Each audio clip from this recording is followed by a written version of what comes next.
circulate చేస్తారు ఈ document ఇంతవరకు వాళ్ళు సర్వే చేసినాం మేము ఒకటే రోజులు చేసినాం మేము చాలా పొడి చేసినాం చింపేసినాం లేనోడు లేనట్టే ఉన్నోడు ఉండాల్సిందే అని ఆ రోజు ఎంతో హడావిడి చేశారు తెలంగాణ మొత్తం బంద్ అన్నారు అధ్యక్ష 7 గంటల నుంచి 7 గంటలు 12 గంటలు చేసినామన్నారు ఈ డాక్యుమెంట్ను మంత్రివర్గ సమావేశంలో పెట్టి మంత్రివర్గం ఎందుకు ఆమోదించలేదు ఈ డాక్యుమెంట్ను 10 సంవత్సరాలు ప్రభుత్వంలో ఉన్న వాళ్ళు శాసనసభలో ఎందుకు ప్రవేశపెట్టలేదు ఈ డాక్యుమెంట్కు లీగల్గా ఇదే ఒకవేళ అయితే ఎందుకు ఈ ప్రభుత్వం ఈ నివేదికను బయట పెట్టలేదు అధ్యక్ష ఒక కుటుంబం ఎందుకు దాచిపెట్టుకున్నది డాక్యుమెంట్ను అంటే ఒక కుటుంబం కోసం సమగ్ర కుటుంబ సర్వే చేసి ఆ కుటుంబం రాజకీయ ప్రయోజనానికి వాళ్ళు పెట్టుకున్నారు ప్రజల కోసం మేము చేయాలని ఈ రోజు ఇంటింటికి వెళ్ళి ప్రతి 150 కుటుంబాలను గుర్తించి ప్రతి 150 కుటుంబాలకు ఒక ఎన్యూమరేటర్ను పెట్టి రోజుకు 8 నుంచి 10 కుటుంబాలే ఒక్క రోజులో చేయమనలేదు అధ్యక్ష 50 రోజులు నిరంతర ప్రక్రియ చేసి 50 రోజుల తర్వాత 100% పారదర్శకంగా ఈరోజు సామాజిక ఆర్థిక రాజకీయ కులగణన సర్వే చేసి ఈరోజు ఇక్కడ పెడితే వాళ్ళు ఎక్కడో కాకి లెక్కలు తీసుకొచ్చి చెట్ల మీద ఇస్తరాకులు కుట్టినట్టు ఎక్కడెక్కడో వివరాలు తీసుకొచ్చి సభలు పెట్టి ఈ సభను ఎందుకు తప్పుదో పట్టిస్తారు అధ్యక్ష 2011 జనాభా లెక్కలు తప్ప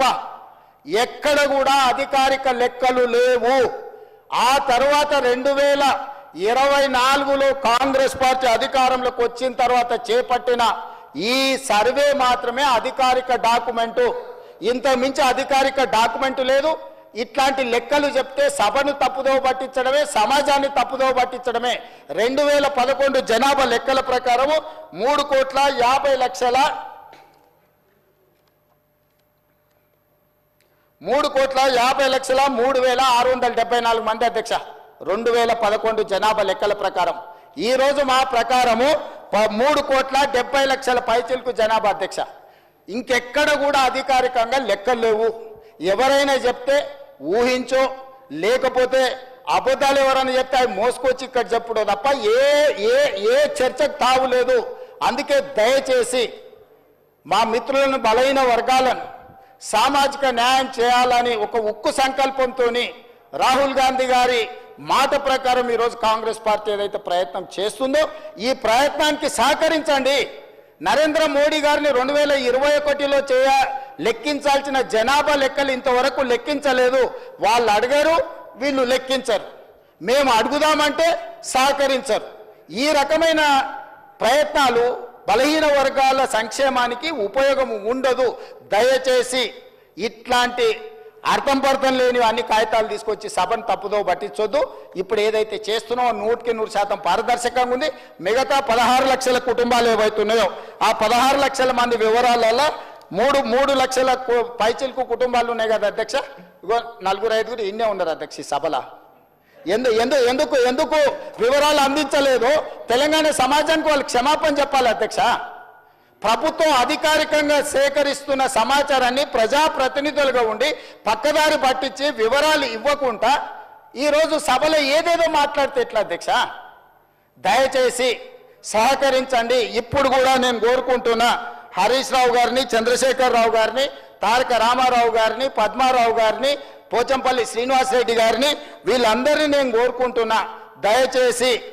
ఈ సర్వేలో పాల్గొనండి వివరాలు ఇవ్వండి ఇవాళ బలహీన వర్గాలకు న్యాయం జరిగే విధంగా మనం చర్యలు చేపడదాము ఇన్ని సంవత్సరాల ఆలస్యమైన కనీసం ఇప్పుడైనా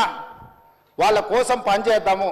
ఇక 42% రిజర్వేషన్ గురించి మా మిత్రుడు శ్రీనివాస్ యాదవ్ గారు అన్నారు నేను ఒక మాట సూటిగా వారికి సమాధానం నేను చెప్పదలుచుకున్నా చట్టపరంగా 42% రిజర్వేషన్ ఇవ్వాలి అని అంటే రాజ్యాంగ సవరణ జరగాలి కానీ రాజకీయంగా వినండి రాజకీయంగా ఈ వేదిక మీద నుంచి నేను మాట ఇస్తున్నా మా పిసిసి అధ్యక్షుడి గారితో నేను మాట తీసుకొని వచ్చిన అధ్యక్ష మా పిసిసి అధ్యక్షుడు మహేష్ కుమార్ గౌడ్ గారిని నేను అడిగిన ఓలా చట్టపరంగా 42% ఇవ్వడానికి అవకాశం లేకపోతే పార్టీ పరంగా రేపు జరగబోయే స్థానిక సంస్థలలో కాంగ్రెస్ పార్టీ 42% సీట్లు ఇస్తామని చెప్పినాం అధ్యక్ష ఇవాళ మేము సిద్ధంగా ఉన్నాం మీరు సిద్ధంగా ఉన్నారా